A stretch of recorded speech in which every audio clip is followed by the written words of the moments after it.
Hey everyone, hola todos. This is Anna Potapova, and I'm excited to be a part of Humans of Telecom.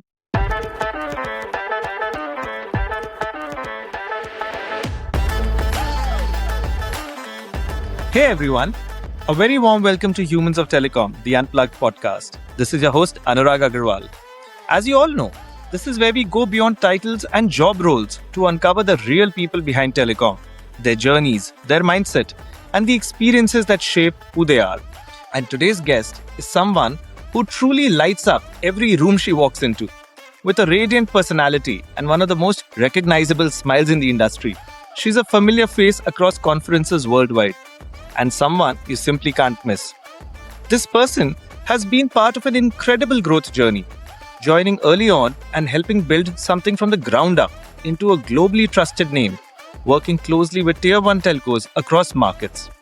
A young leader in what has traditionally been a male-dominated industry, she continues to stand out, not just through her work, but also as a confident voice on global stages, effortlessly connecting across cultures and languages. And while the term strategic partnerships may sound like a corporate function, for her, it's deeply human, about building trust, forming meaningful relationships, and turning connections into long-term collaborations. Also, if there's one thing everyone associates her with, it's travel. But for her, it goes far beyond that. It's about truly understanding the people, the markets, and the environments she works in, and using that to build stronger, more authentic connections.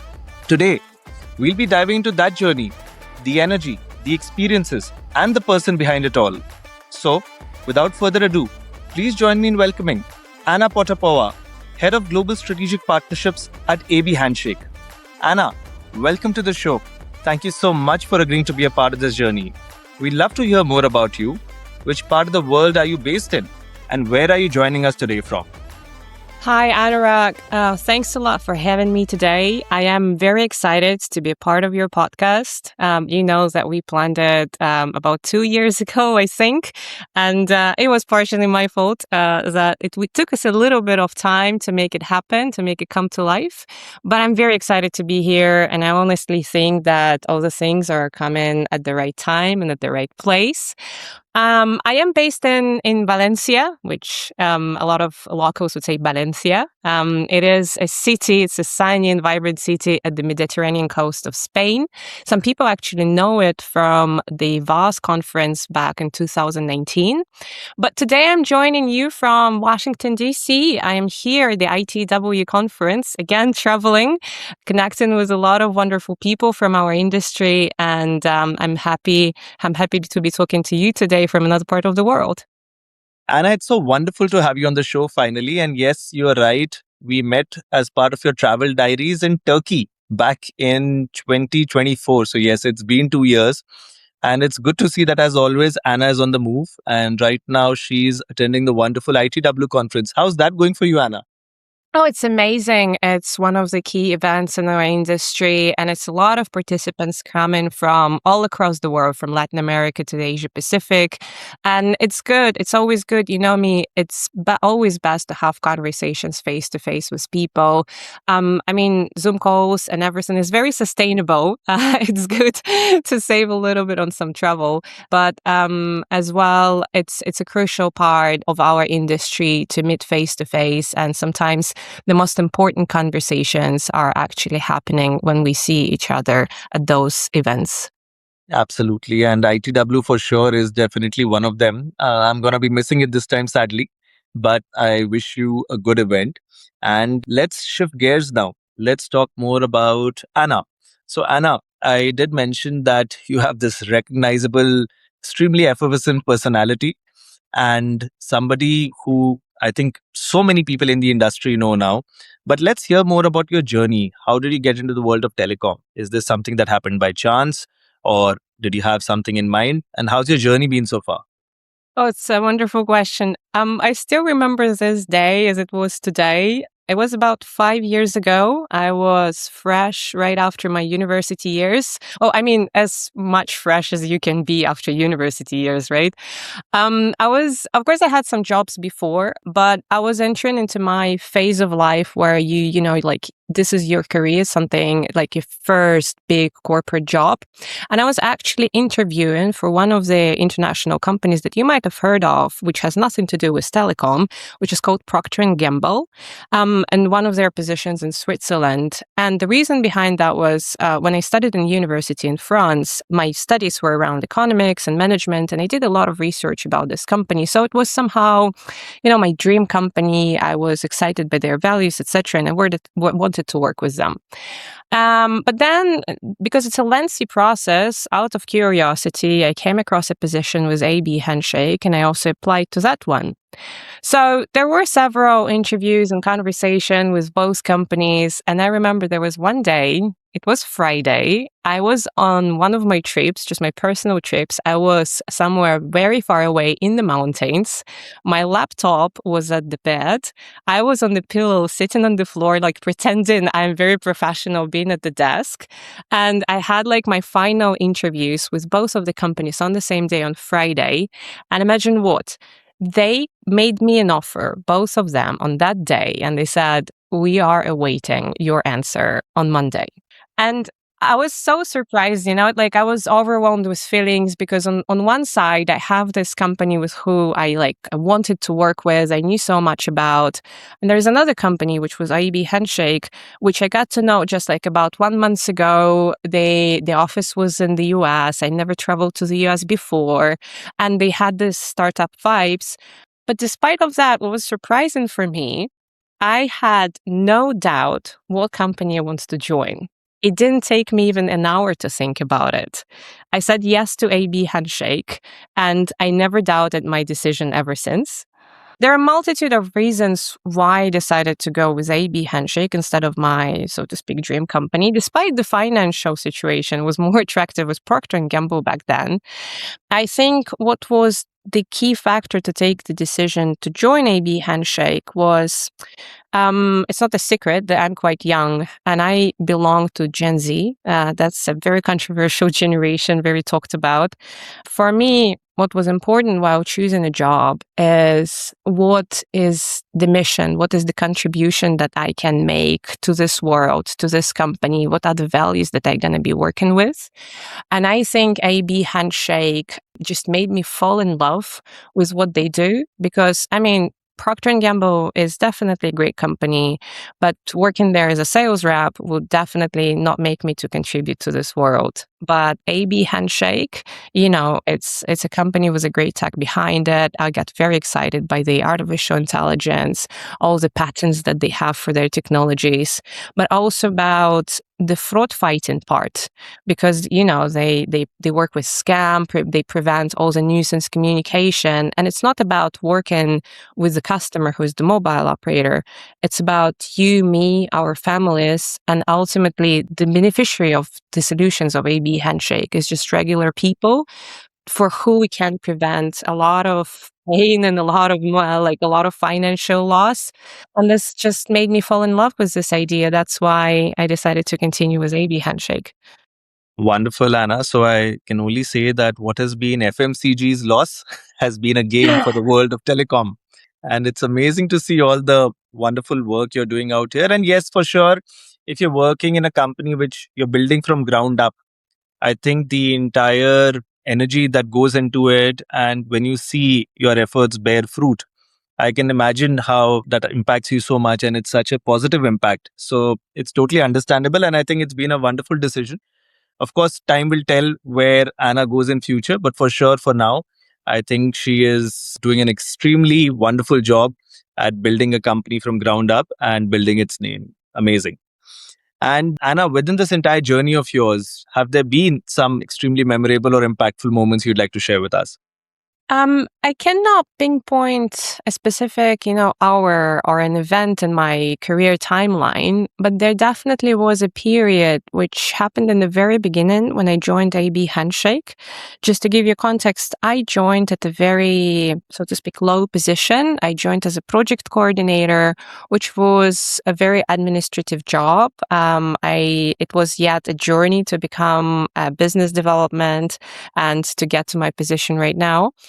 But being a few months into my job, what happened is that I started to see an enormous support from my executive board and specifically from my CEO, who is worth mentioning, I think, is an outstanding female executive. She's a true businesswoman who tremendously supported me in all my initiatives, and she saw the values that I can bring to the company. And I think it was very important from both career perspective and also personal reasons, because this trust that the company gives you, this level of responsibility, you see that they're not scared to trust you in this journey, in your decision making. And of course, it just makes you fall in love with company even more. And, as you said in the very beginning in the introduction, our industry, it's not a secret, is very male dominated. And to see a support from a female executive is just, it teaches you how you should build your career. And I think we females in this industry just should support each other no matter what. Absolutely. And it's amazing to see that there is a female at the helm of affairs who's doing so wonderfully well. And it's good to see that there is Anna, dear Anna, and on the front lines, kicking ass on her side as well. All right. And now let's move on from AB Handshake. While we understand that this is something extremely close to your heart, but now let's talk about Anna, the person. So, Anna, you are so well known in the industry. We've talked about that so many times out here already. But if there is one thing which is surprising, shocking, or unknown about you that we all don't know, what would that one thing be? I was thinking on this question for quite a lot of time because you know me for already so many years. I'm very open, I'm very transparent person, and I honestly think a lot of people know the true personality that I have. But I started to think, okay, people definitely have a certain image of me being very professional, looking very formal at all the events, at all the meetings where they see me, wearing my glasses. And I thought, is there any other image of me that potentially people cannot correlate with what they're used to? And now I'm giving you the image. Imagine me with a surfboard in the middle of Morocco in a village called Anza, where I came with a backpack, living in a hostel with 10 other people, which are incredible people. And this is something that is very dear to my heart. And this is where my true authentic self comes to life, being in this surfer environment, doing the sport that I love, sometimes not without any injuries or something that happens along the way. There are some hiccups, right? But this is what makes our life so wonderful.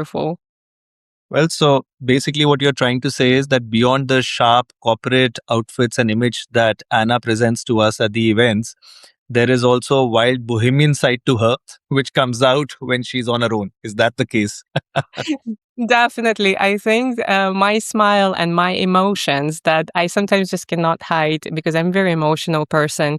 It's all coming from the fact that I am doing some wild things, such as surfing, for example, because whenever I'm in love with surfing, not only as a type of sport, but also with everything that surrounds it, because the people that usually are doing this type of sport are very authentic. They're not scared to show who they are and how they feel. And there is a lot to learn from this courage, to be very authentic. And I think this is a part of me that I sometimes bring to my meetings, to my conferences, and being a little bit wild in our very professional environment.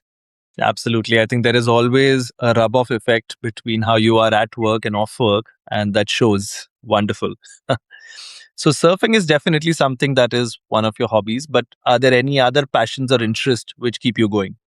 That's for sure. It's also a lot of people might not know that, but I'm a certified yoga teacher, actually. But I'm not doing any particular classes for people. I did some for my friends, but I got this formation a couple of years ago, just for myself. I was in love with yoga for already many years, and this is something that helps me to truly recharge after very difficult working periods, after stressful moments. And I decided to get the formation as well to understand better the roots of this practice and to become, again, just a better version of myself. And yes, I do practice yoga almost every day.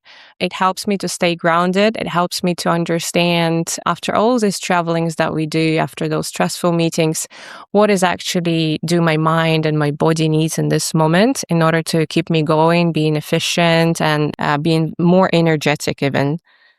You know, Anna, I think that element of yoga inside you, I think that somewhere reflects in your personality as well. And when we've interacted, I've seen that as much as I see the energy, I also see a sense of calmness and that aura around you. So now I've been able to decode it that it's the yoga that brings about that aura. Yeah, I'm happy it becomes noticeable. Amazing. And now we come to a very interesting part of the conversation, Anna. So, two truths and a lie. You need to share three statements with us. I'm sure in your case, they're going to be extremely wild and fascinating. And I have to try and guess which one of them is a lie. So, do you have three such statements for us today? Yes, I do. It will be difficult to do it with you because you know me, you read me quite well, Anurag. But here you go. Fact number one. When I was a kid, I wanted to become a DJ. Fact number two. I'm getting married this summer. Fact number three. I adopted a baby elephant. Okay. You have stayed true to your persona. And even though I know you so well, I don't know which of these are true and which one is a lie. So you wanted to be a DJ as a kid. I'm gonna presume that that's true. So I'll say that's definitely one of the truths. Um, I wish you all the very best for this summer. I think you're gonna break many hearts within the industry. But in case if that's also true, I'm gonna presume for now it's true. So hence I'm gonna say that the second one is also true, adopting a baby elephant. Now, that in your case could quite be possible. But for the sake of this question, I'm going to presume that's a bit far fetched and that's not true. So I'm saying the first and the second are true and the third is a lie. So am I right out here? I am happy I can still surprise you. No, you're actually wrong. I did adopt a baby elephant. Okay. So, if you allow me to elaborate a little bit, the wrong one was when I was a kid, I actually didn't want to become a DJ, despite I do love music and I do love everything that is associated with party life. When I was a kid, I don't remember myself wanting to become any particular person, any particular job, as a lot of kids want to become a doctor, an astronaut, etc. And I think the reason for that is that my mother, she was very entrepreneurial. She used to have despite it was small, but her own business. And I saw her growing up and I saw the personality because at the end, it all merges your professional life and your personal life. And I learned a lot of things from her. And somehow I never had any doubt that I will be working in this business environment. I will be talking to people, will be connecting to people. And I think, again, part of the personality that you know today is thanks to what I saw my mom when I was growing up. All right. So I see that the first one is actually a lie and you were not planning to be a DJ. So what about the second and third one? So firstly, yes, now I can officially say congratulations. So it seems you Thank are you. getting married this summer. I can say that officially Anna has announced her wedding plans on this podcast. Yes, that's true. It's a very good place to announce that. Yes, indeed. I'm getting married this summer with a wonderful person. He's Spanish. Well, in Spain, people usually attribute themselves to a specific place where they're from. He's from Mallorca. So Spain for me not only became like a geographical location where I have my home, but it became very dear to my heart because I met a person who I truly love and who makes me truly happy. So right now it's going to be a very tough choice between a lot of traveling and being at home, because you do need to have certain compromises for that. But it's a good choice to make, definitely. And about the third one, I did adopt a baby elephant, and let me tell you a story behind it. I do believe that donations and charity is a great thing that people can do nowadays, especially when you have a stable job and when you feel like you have the resources and you have the energy to contribute to some of the great projects. I do a lot of charity. I usually focus on kids support and female support in countries. For example, one of the regions is Africa, of course. But there are some other let's say, more cute projects. And one of them is located in Kenya, and it's called Sheldrick's Trust Organization. It's a fund that supports wildlife in Kenya, and specifically because there is a lot of illegal hunting for the tusks of the elephants, and a lot of adult elephants are getting killed. The baby elephants, they're very sensitive creatures, and they need a lot of support growing up. So Sheldrick's organization find those abandoned baby elephants across the country, and they bring them to the organization to take care about them. And one of the ways how you can support the organization is actually what they call an adoption program. You choose one of the orphans, they call them orphans. In my case, it was elephant named Toto, and you made certain donations, and you receive on a monthly basis an update how your elephant is doing and how it's progressing. Before, when they reach about 3 to 5 years old, they are actually led to the wildlife again after they can adapt and integrate into the, so to speak, elephant society. Interesting. So you did sort of trick me out there because I thought you have physically adopted a baby elephant, but now this puts it all together. So that's also quite a noble thought. And yeah, let's hope more people from the industry who are listening to this podcast possibly also take interest in this sort of an initiative and become a part of it. All right. And now we're down to a final question, our signature question. What does being human mean to you? What sort of a human being would you want the world to remember you as?